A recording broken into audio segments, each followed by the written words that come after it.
नमस्कार, जय हिंद दोस्तों। आप सभी का स्वागत है all in one education centre में। दोस्तों, जैसा कि आप सभी को पता है कि सीटेट का एग्ज़ाम 16 दिसंबर से लेकर 13 जनवरी तक होना है। तो किसका कब पड़ जाए एग्ज़ाम, यह अभी किसी को नहीं पता। तो एडमिट कार्ड जल्द ही आपके जारी होने वाले हैं।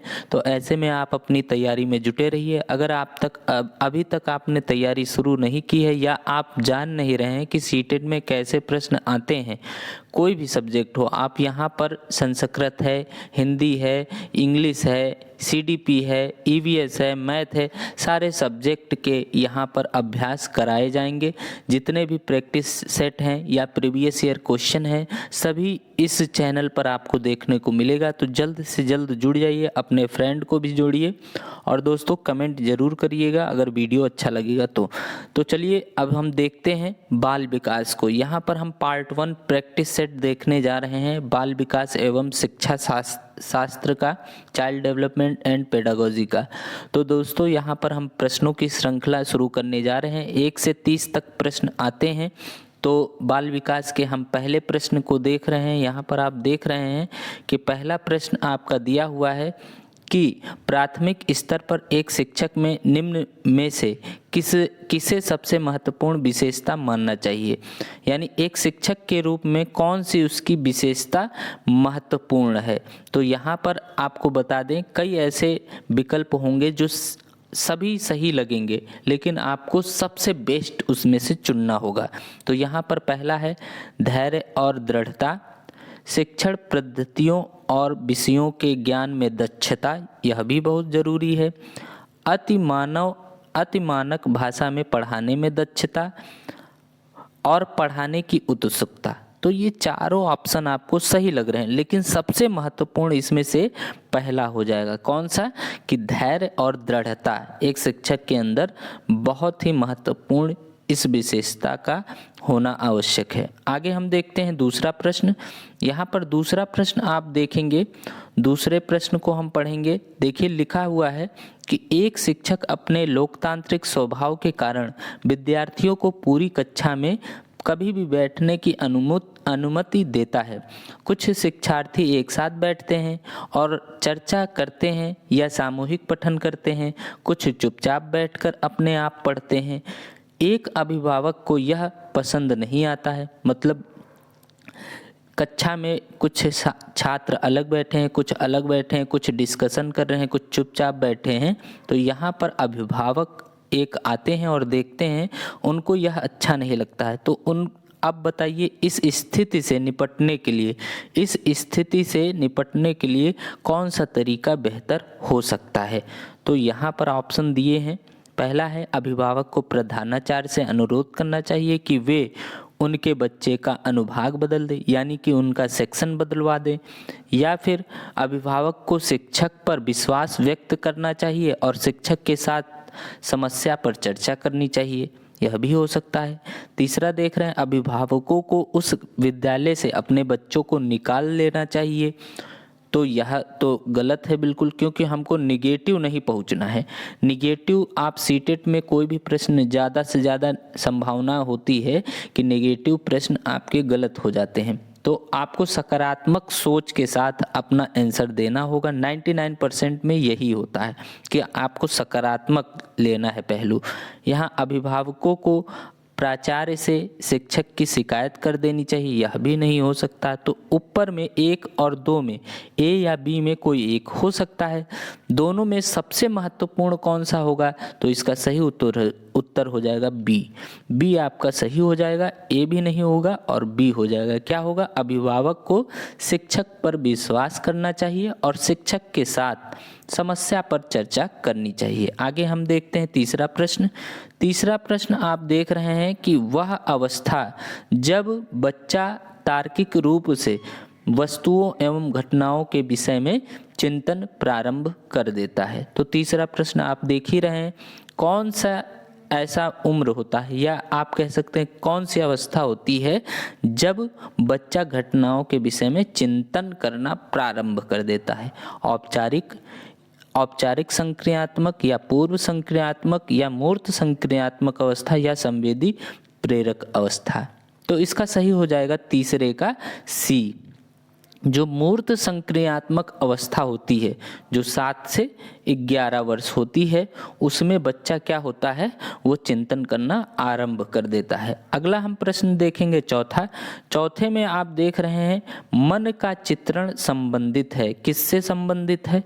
मन का चित्रण साहसिक कार्यों की क्रिया योजना से या मन का चित्र बनाने से? तो यह तो बिल्कुल भी गलत है। मन की क्रियाशीलता पर अनुसंधान से या बोझ बढ़ाने की तकनीक से। तो यह भी निगेटिव फॉर्म में आ जा रहा है। हमारे एक या ए और सी में एक आंसर सही है, तो इसका सही उत्तर जो वैकल्पिक होगा वो तीसरा होगा, मन की क्रियाशीलता पर अनुसंधान से मन का चित्रण। अगला हम देखेंगे पांचवा आप देख रहे हैं लिखा हुआ है कि विशेष रूप से प्राथमिक स्तर पर विद्यार्थियों की सीखने संबंधित समस्याओं को संबोधित करने का सबसे बेहतर तरीका है। आप अपने अंक भी जोड़ते रहिएगा कि आप कौन सा उत्तर लगा रहे हैं, आपके कितने प्रश्न सही हो रहे हैं। मैं मानता हूं अगर 10 तक आप अभी कर ले जा रहे हैं तो आप अच्छा कर ले जाएंगे। ठीक है, आप अपना अंक जोड़ते रहिएगा और कमेंट में बताइएगा कि 30 में आपके कितने सही हो रहे हैं। आगे हम तो इस प्रश्न का उत्तर हम देखेंगे, विशेष रूप से प्राथमिक स्तर पर विद्यार्थी को सीखने संबंधित समस्याओं को संबोधित करने का सबसे बेहतर तरीका क्या है? महंगी और चमकदार सहायक सामग्री का प्रयोग करना। यह गलत है। शिक्षा हमेशा कहती है कि कम पैसे में अच्छी चीज़ें बताई जा सके वो बहुत अच्छा होता है। ठीक है, यहाँ पर देख रहे हैं सरल और रोचक पाठ्य पुस्तकों का प्रयोग करके, तो यह थोड़ा बहुत सही है। कहानी कथन पद्धति का प्रयोग करके, यह भी लग रहा सही है। और यहाँ पर क्षमता के अनुरूप विभिन्न शिक्षण पद्धतियों का प्रयोग करना, तो यहाँ पर विभिन्न लगा है, यानी कई पद्धतियाँ एक साथ आ जाएंगी। यहाँ पर एक ही पद्धति है, यहाँ पर कई पद्धतियाँ आ जा रही हैं, तो ज़्यादा पद्धति प्रयोग किया जाएगा तो बच्चे अच्छे से सीख पाएंगे। तो यह सही हो जाएगा, इसका उत्तर चौथा। आगे हम देखें छठा क्वेश्चन हमारा है कि निम्न में से कौन से शिक्षार्थियों में सृजनात्मकता का पोषण करता है? निम्न में से कौन सा शिक्षार्थियों में सृजनात्मकता का पोषण करता है? प्रत्येक विद्यार्थी की अंतर्जात प्रतिभा का पोषण करने के अवसर उपलब्ध कराना, यह हो जाएगा। और विद्यालय जीवन के प्रारंभ में उपलब्धि के लक्ष्यों पर बल देना, या परीक्षा में अच्छे अंकों के लिए विद्यार्थी की कोचिंग करना, यह गलत हो जाएगा। कोचिंग के लिए कभी नहीं कहता है शिक्षा। आगे देखते हैं, अच्छा शिक्षा के व्यवहारिक मूल्यों के लिए विद्यार्थियों का शिक्षण, तो यह आपका सबसे बेटर ऑप्शन होगा ए। क्या? प्रत्येक शिक्षार्थी की अंतर्जात प्रतिभा का पोषण करने के लिए अवसर उपलब्ध कराना। ठीक है, आगे हम देखते हैं 7वां क्वेश्चन है, पियाजे के अनुसार निम्न में से कौन सी अवस्था, यह तो आपको देखना महत्वपूर्ण प्रश्न है। पियाजे के अनुसार निम्नलिखित में से कौन सी अवस्था बच्चों को अमूर्त संकल्पनाओं के विषय में तार्किक चिंतन का करना आरंभ करता है? ऐसी कौन सी अवस्था है जिसमें अमूर्त संकल्पनाओं के विषय में तार्किक चिंतन करना आरंभ करता है? तो यह आपको बता दें कि मूर्त संक्रियात्मक में आप देखे थे कि वहाँ पर जो है किसी विषय के बारे में चिंतन करना आरंभ करता है, लेकिन तार्किक चिंतन जब करना होगा तो इससे बड़ी उम्र होगी। तो 7 से 11 के बाद जो बड़ी उम्र आएगी वो 12 से ऊपर होगी। तो यह आपका ए आंसर सही हो जाएगा, औपचारिक संक्रियात्मक अवस्था। आगे हम देखते हैं, आगे हम देखेंगे सीखना है। यहाँ पर देख रहे हैं 8वां प्रश्न है, सीखना समृद्ध हो सकता है यदि पहला है कक्षा में अधिक से अधिक शिक्षण सामग्री का प्रयोग किया जाए, यह ऑप्शन बिल्कुल सही लग रहा है। आगे देख रहे हैं शिक्षक विभिन्न प्रकार के व्याख्यान और स्पष्टीकरण का प्रयोग करें, यह भी सही लग रहा है। सी, कक्षा में आवधिक परीक्षा, यानी कि जो समय समय पर परीक्षाएं होती हैं, कक्षा में आवधिक परीक्षाओं पर अपेक्षित ध्यान दिया जाए, वास्तविक दुनिया से उदाहरणों को कक्षा में लाया जाए जिसमें विद्यार्थी एक दूसरे के अंतः क्रिया करें और शिक्षक यहाँ पर आप देख रहे हैं शिक्षक उस प्रक्रिया को सुगम बनाए। तो देखिए अच्छा ये ट्रिक लगाया जाता है कि सीटेट में जो सबसे बड़ा उत्तर हो, जो सबसे बड़ी लाइन में उत्तर लिखा हो, जो सबसे बड़ा ऑप्शन हो उसको हम टिक मार देते हैं। ये कई लोग कहते हैं और हालांकि 90% ऐसी संभावनाएं होती भी हैं कि जो ज़्यादा बड़ा होता है उसका उत्तर सही ही होता है, लेकिन ऐसा आप देखेंगे नहीं। पहले आप प्रश्नों को पढ़ेंगे, आपके पास समय नहीं होगा तो ऐसा भले कर लें, लेकिन मैं यही कहूँगा कि आप प्रश्नों को पढ़ें फिर उसको समझें, क्योंकि ये तार्किक आपको बच्चा बनना होगा। सीटेट का एग्ज़ाम देने के लिए आप स्वयं एक शिशु बन जाइए, एक बच्चा बन जाइए कि आपको कैसा लगे अगर कोई आपको वैसा पढ़ाए या वैसा आपके साथ कृत्य करे तो आपको कैसा लगेगा। उस तरीके से आप सोचेंगे बच्चे के तरीके से कि आपके साथ वैसा किया जाएगा तो आप क्या सोचेंगे, ठीक है, उस तरीके से आपको उत्तर देना है। तो यहाँ डी आंसर सही हो जाएगा। अब यहाँ देखते हैं नवा प्रश्न आप देख रहे हैं यहाँ लिखा हुआ है। नवे प्रश्न में लिखा है निम्न में से कौन से कथन को सीखने की प्रक्रिया की विशेषता नहीं मानना चाहिए। जब नहीं शब्द लग जाए तो आपको देखना है कि मानना किसको चाहिए, उसके अलावा जो भी है उसको हम गलत कर देंगे। तो इसमें एक ऑप्शन ऐसा होगा जो प्रक्रिया की विशेषता नहीं मानना चाहिए। तो ठीक है, इसमें देखेंगे पहला प्रश्न है सीखना एक व्यापक प्रक्रिया है, बिल्कुल सही। सीखना लक्ष्योन्मुखी होता है। अनधिगमक भी सीखने की प्रक्रिया है। शैक्षिक संस्थान ही एकमात्र स्थान है जहां अधिगम प्राप्त होता है। तो ऐसा जरूरी नहीं है, ठीक है, ऐसा जरूरी नहीं है कि शैक्षिक संस्थान में ही जो है अधिगम प्राप्त होता है। हम समाज से भी कई चीज़ें सीखते हैं। अधिगम मतलब क्या होता है, सीखना। तो हम समाज से भी कई चीज़ें सीखते हैं, जरूरी थोड़ी है शिक्षण संस्थान में ही हम जो है अधिगम प्राप्त कर सकते हैं। तो यह आपका ऑप्शन सही हो जाएगा। जो गलत है वही सही होगा क्योंकि यहाँ पर नहीं लिखा है। आगे हम देखते हैं दसवां प्रश्न है। 10वें प्रश्न में देखेंगे 5वीं कक्षा के दृष्टिबाधित विद्यार्थी, अच्छा इसमें देखना है ऑप्शन के माता पिता और मित्रों द्वारा उसे दैनिक कार्यों को करने में सहायता की जानी चाहिए, या 5वीं कक्षा के दृष्टिबाधित विद्यार्थी के साथ कक्षा में सामान्य रूप से व्यवहार किया जाना चाहिए और श्रव्य सीडी के माध्यम से सहायता उपलब्ध कराई जानी चाहिए, या फिर जो दृष्टिबाधित विद्यार्थी हैं उनके साथ कक्षा में विशेष व्यवहार किया जाना चाहिए, या फिर जो दृष्टिबाधित मतलब जो देख नहीं सकते हैं विद्यार्थी को निचले स्तर के कार्य करने की छूट मिलनी चाहिए। तो इसमें से कौन सा आपको ऑप्शन सही लग रहा है? तो इसका सही आंसर हो जाएगा दूसरा, श्रव्य सीडी का प्रयोग करना चाहिए। जो दृष्टिबाधित बच्चे होते हैं, बालक होते हैं, उनके लिए श्रव्य सीडी का प्रयोग करना चाहिए ताकि वह सुन भी सके और उसको समझ सके, भले देख ना पाए। आगे हम देखते हैं 11वां प्रश्न है आपका है।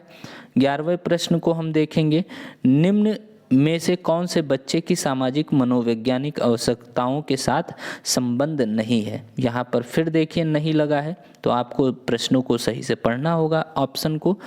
पहला है संवेगात्मक सुरक्षा की अवस्था, शरीर में अपशिष्ट पदार्थों का नियमित रूप से बाहर निकलना, या सानिध्य यानी कि संगीत की आवश्यकता, या सामाजिक अनुमोदन अथवा सराहना की आवश्यकता। तो 11वें का सही उत्तर क्या होगा? बी हो जाएगा। शरीर में अपशिष्ट पदार्थों का नियमित रूप से बाहर निकलना, यही क्या है, ये सामाजिक मनोवैज्ञानिक आवश्यकताओं के साथ संबंध नहीं करता है। आगे हम देखते हैं 12वां प्रश्न। 12वां प्रश्न आप देखेंगे 12वें प्रश्न में आपका लिखा हुआ है कि वह कौन सा स्थान है जहां बच्चे के संज्ञानात्मक विकास को सबसे बेहतर तरीके से परिभाषित किया जा सकता है। तो क्या वो विद्यालय एवं कक्षा पर्यावरण है, या सभागार है, या खेल का मैदान है, या घर है? तो इसका सही उत्तर होगा ए, इसका सही उत्तर हो जाएगा ए।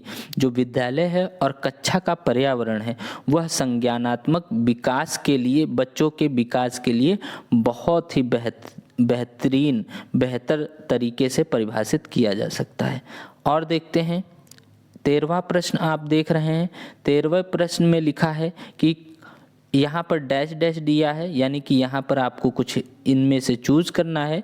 फिर को एक अभिप्रेरित शिक्षण का संकेतक माना जाता है। शिक्षण द्वारा दिया गया उपचारात्मक कार्य को, या फिर विद्यार्थी द्वारा प्रश्न पूछना, या कक्षा में एकदम खामोश रहना, या कक्षा में अधिकतम अनुपस्थिति या उपस्थिति। तो ठीक है, इसमें से कौन सा सही हो जाएगा? तो 13वें का बी आंसर सही होगा। विद्यार्थी द्वारा प्रश्न पूछा जाना एक अभिप्रेरित शिक्षण का संकेतक माना जाता है। इससे अभिप्रेरणा उसे प्राप्त होती है बच्चों को। ठीक है, आगे हम देखते हैं 14वां क्वेश्चन है, निम्न में से कौन सा बुद्धिमान बच्चे का लक्षण नहीं है? ये बहुत गौर से देखने वाली चीज़ है कि आपको नहीं अगर शब्द लगा होगा तो उस पर विशेष आपको ध्यान देना होगा। आगे देखते हैं, ऑप्शन दिया है कि बुद्धिमान बच्चे का लक्षण नहीं है कौन सा? वह जो प्रवाहपूर्ण एवं उचित तरीके से संप्रेषण करने की क्षमता रखता है, या वह जो अमूर्त रूप से सोचता रहता है, या वह जो नए परिवेश में स्वयं को समावेशित कर सकता है, या वह जो लंबे निबंधों को बहुत जल्दी रटने की क्षमता रखता है। तो यहाँ पर आपका 14वें का सही उत्तर हो जाएगा डी। देखिए, रटने के लिए कभी भी जो बाल विकास है वो कभी भी आपको अनुमति, बच्चों को अनुमति नहीं देता है कि रटने की बात आ जाए तो वो ऑप्शन आपका हमेशा गलत रहेगा। नकारात्मक आप हमेशा समझे कि वो आपका ऑप्शन सही होगा, नकारात्मक आपको नहीं ले जाना है। यहाँ नहीं लिखा था इसलिए यह सही हो गया। आगे देखते हैं 15वां प्रश्न बहुत ही महत्वपूर्ण है दोस्तों, ये कई बार पूछा गया प्रश्न है। तो यहाँ पर आप देख रहे हैं कि बच्चे दुनिया के बारे में अपनी समझ का सृजन करते हैं, इसका श्रेय किसे जाता है? तो पावलोव को यहाँ पर गलत लिखा है, पावलोव होगा, स्किनर होगा, या कोहलबर्ग होगा, या पियाजे। तो यहाँ पर सही उत्तर क्या हो जाएगा? 15 का सही उत्तर हो जाएगा डी। ठीक है, डी हो जाएगा। पियाजे को श्रेय जाता है इसका कि बच्चे दुनिया के बारे में अपनी समझ का सृजन करते हैं। आगे हम देखते हैं, यहाँ पर आप देखेंगे 16वां प्रश्न। 16वें प्रश्न में आप देख रहे हैं क्या लिखा है? 16वें प्रश्न में लिखा है, कृतिका एक लड़की है जो अक्सर घर में ज़्यादा बात नहीं करती, लेकिन विद्यालय में वह काफ़ी बात करती है। यह दर्शाता है कि, अब बताना है आपको, सोच आपको विवेक अपना लगाना है, समझना है, फिर उत्तर देना है। तो 16वें में आप ऑप्शन देख रहे हैं, शिक्षकों की मांग होती है कि बच्चे विद्यालय में खूब बात करें, यह बिल्कुल नहीं हो सकता। कृतिका को अपना घर बिल्कुल पसंद नहीं है, यह भी नहीं हो सकता। उसके विचारों को विद्यालय में मान्यता मिलती है, यह हो सकता है। दूसरा देखते हैं डी, विद्यालय हर समय बच्चों को खूब बात करने का अवसर देता है, यह भी बिल्कुल गलत है। आगे देखते हैं इसका आंसर क्या होगा? तो 16वें का सही उत्तर हो जाएगा सी, डी बिल्कुल गलत हो जाएगा। आगे हम देखते हैं 17वें क्वेश्चन का अब पढ़ेंगे। 17वां क्वेश्चन आप देख रहे हैं स्क्रीन पर, एक शिक्षक को अपने विद्यार्थी की क्षमताओं को समझने का प्रयास करना चाहिए। निम्नलिखित में से कौन सा क्षेत्र इस उद्देश्य के साथ संबंध है? सामाजिक दर्शन, शिक्षा मनोविज्ञान, मीडिया मनोविज्ञान, या शिक्षा समाजशास्त्र। तो इसका सही उत्तर क्या हो जाएगा? 17वें का सही उत्तर होगा सी, शिक्षा मनोविज्ञान इसके लिए सही उपयुक्त आंसर हो जाएगा। आगे हम देखते हैं, आगे 18वां प्रश्न आप देख रहे हैं स्क्रीन पर कि पूछा गया है कि सीखने की प्रक्रिया में अभिप्रेरणा के बारे में बताना है, मोटिवेशन के बारे में। यहाँ पर पिछले सीखे हुए नए अधिगम के लिए अलग करती हैं, या फिर शिक्षार्थियों को एक दिशा में सोचने के योग्य बनाती हैं, या शिक्षार्थियों में सीखने के प्रति रुचि का विकास करती हैं, या शिक्षार्थियों की स्मरण शक्ति को पैना बनाती हैं। तो इसका सही उत्तर क्या हो जाएगा? 18वें का सही उत्तर हो जाएगा सी, शिक्षार्थियों में सीखने के प्रति रुचि का विकास करती हैं। ठीक है, आगे हम देखते हैं 19वां प्रश्न आपके स्क्रीन पर है। क्या पूछ रहा है? कह रहा है कि शिक्षा के क्षेत्र में पाठ्यचर्या शब्दावली की ओर संकेत करती है। किसके ओर? विद्यालय का संपूर्ण कार्यक्रम जिसमें विद्यार्थी प्रतिदिन अनुभव करता है, या फिर मूल्यांकन प्रक्रिया पर, या फिर कक्षा में प्रयुक्त की जाने वाली पाठ्य सामग्री पर, या फिर शिक्षण पद्धति एवं पढ़ाई जाने वाली विषय वस्तु पर। तो पाठ्यचर्या का क्या मतलब है आपको बताना है। तो इसका सही उत्तर क्या हो जाएगा? 19 का ए हो जाएगा। विद्यालय में संपूर्ण कार्यक्रम जिसमें विद्यार्थी प्रतिदिन अनुभव प्राप्त करते हैं। ठीक है, आगे हम देखते हैं। 20वां प्रश्न आपका है स्क्रीन पर। निचली कक्षाओं में शिक्षण की खेल पद्धति मूल रूप से आधारित है किस पर? शिक्षण पद्धति के सिद्धांतों पर, या विकास एवं वृद्धि के मनोवैज्ञानिक सिद्धांतों पर, या शिक्षण के समाजशास्त्री सिद्धांतों पर, या शारीरिक शिक्षा कार्यक्रमों के सिद्धांत पर। तो इसका सही उत्तर क्या हो जाएगा? इसका सही उत्तर होगा बी। क्या हो जाएगा? बी। इसका सही उत्तर हो जाएगा कि क्या है? निचली कक्षाओं के शिक्षण की खेल पद्धति मूल रूप से विकास एवं वृद्धि के मनोवैज्ञानिक सिद्धांतों पर आधारित है। आगे हम देखते हैं 21वां प्रश्न। 21वां प्रश्न आपके स्क्रीन पर है। क्या लिखा है? पूछ रहा है यहाँ पर, एक बच्चा अतीत के समान परिस्थिति में की गई अनुक्रियाओं के आधार पर नई स्थिति के प्रति अनुक्रिया करता है। यानी अतीत के जो बीत चुका है उसके ऊपर अनुभव करके उसके अनुक्रिया के आधार पर नई स्थिति के प्रति अनुक्रिया करता है। यानी पुराना जो किया है उसी के आधार पर नया कर रहा है। यह किससे संबंधित है? सीखने का प्रभाव नियम, या सीखने की प्रक्रिया का अभिवृत्ति नियम, या सीखने का तत्परता का नियम, या सीखने का सादृश्यता का नियम। तो क्या इसका सही होगा? इसका सही उत्तर होगा डी, सीखने का सादृश्यता नियम। क्योंकि जो सीख रहा है वही देख रहा है, वही वो कर रहा है। अगला है 22वां। यहाँ पर आप 22वां प्रश्न देख रहे हैं कि प्रतिभाशाली होने का संकेत नहीं है। क्या नहीं है? दूसरों के साथ झगड़ना, अभिव्यक्ति में नवीनता, जिज्ञासा, या सृजनात्मक विचार। तो आप जान रहे हैं कि प्रतिभाशाली जो बच्चा होता है उसके लिए सृजनात्मकता, विचार होना, जिज्ञासा होना, या अभिव्यक्ति में नवीनता, ये सभी चीज़ें पाई जाती हैं। बस दूसरों के साथ झगड़ना वाला जो कार्य है वह प्रतिभाशाली बच्चा नहीं करता है। इसलिए सही उत्तर क्या हो जाएगा? ए। आगे हम देखते हैं 23वां प्रश्न आपका कह रहा है कि विशेष आवश्यकताओं वाले बच्चों को शिक्षा उपलब्ध कराई जानी चाहिए। विशेष आवश्यकता वाले बच्चों को शिक्षा उपलब्ध कराई जानी चाहिए। क्या विशेष विद्यालय में विशेष बच्चों के लिए विकसित पद्धतियों द्वारा, या विशेष विद्यालयों में, या विशेष विद्यालयों में शिक्षक द्वारा, या अन्य सामान्य बच्चों के साथ? तो सही उत्तर क्या हो जाएगा? इसका सही उत्तर हो जाएगा डी, अन्य सामान्य बच्चों के साथ विशेष आवश्यकता वाले बच्चों को भी पढ़ाया जाना चाहिए। ठीक है, आगे हम देखते हैं। यहाँ पर 24वां प्रश्न आपके स्क्रीन पर है। क्या कह रहा है कि आकलन को उपयोगी और रोचक प्रक्रिया बनाने के लिए के प्रति सचेत होना चाहिए। किसके प्रति? विद्यार्थियों को बुद्धिमान एवं औसत शिक्षार्थी की उपाधि देना, या शैक्षिक और सह शैक्षिक क्षेत्रों में विद्यार्थियों को सीखने के लिए बारे में जानकारी प्राप्त करने के लिए विविध तरीकों को प्रयोग करना, या प्रतिपुष्टि यानी फीडबैक देने के लिए तकनीक भाषा का प्रयोग करना, या फिर अलग अलग विद्यार्थियों की तुलना करना। तो यहाँ पर 24वां का सही उत्तर क्या हो जाएगा? बी। यहाँ पर आपको मैंने पहले ही एक हिंट दिया था कि सबसे बड़ा जो ऑप्शन होता है वो मैक्सिमम चांस रहते हैं कि वो सही होता है। लेकिन आप ऐसे ही इतने समझदार हैं, भावी शिक्षक होने जा रहे हैं, तो आप खुद ही इन प्रश्नों को पढ़कर तुरंत उत्तर दे देंगे। यहाँ पर अब देखें, थोड़ा सा समय लगता है पढ़ने में, वो बात अलग की है, लेकिन आप उत्तर तुरंत दे देंगे। यहाँ पर ये बहुत ही महत्वपूर्ण प्रश्न है। कई बार टेट में भी पूछा गया है, सीटेट में भी पूछ लेता है। तो ये कई बार पूछे जाने वाला महत्वपूर्ण प्रश्न है। डिसलेक्सिया किससे संबंधित है, गणितीय विकास से या व्यवहार संबंधित विकास से या पठन विकार से या फिर मानसिक विकार से। तो आपको पता है डिसलेक्सिया, आपने जो है तारे ज़मीन पर मूवी देखी होगी, बच्चा जो होता है उसमें बोर्ड पर बी को डी पढ़ता है, तो क्या है वहाँ पर वो लेखन पद्धति को समझ नहीं पा रहा है।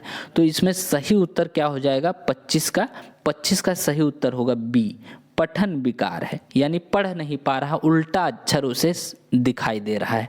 ठीक है। डिसकैलकुलिया एक शब्द आता है, जो विकार होता है वो किसके लिए होता है, वो गणितीय विकास के लिए होता है, उसमें गणितीय विकास नहीं होता, इसलिए डिसकैलकुलिया वो कैलकुलेशन नहीं कर पाता है।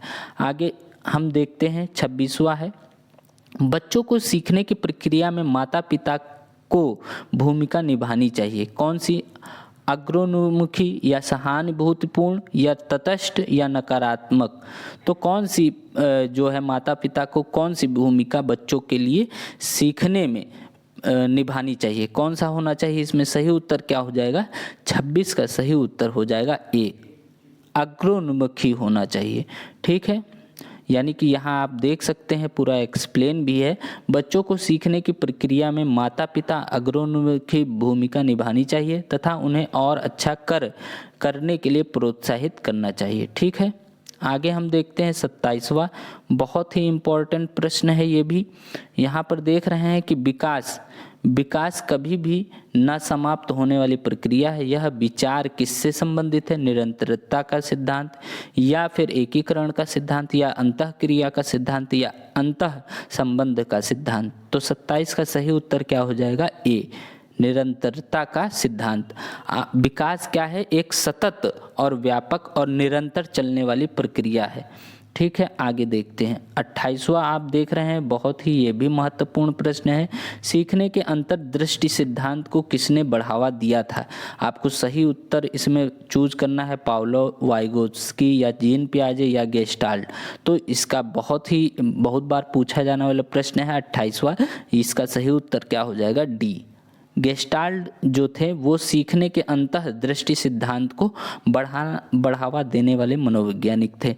ठीक है, आगे हम देखते हैं 29वां प्रश्न, आप देख रहे हैं बहुत ही महत्वपूर्ण यह भी प्रश्न है कि निम्नलिखित में से किस अवस्था में बच्चे अपने समवयस्क समूह के सक्रिय सदस्य हो जाते हैं।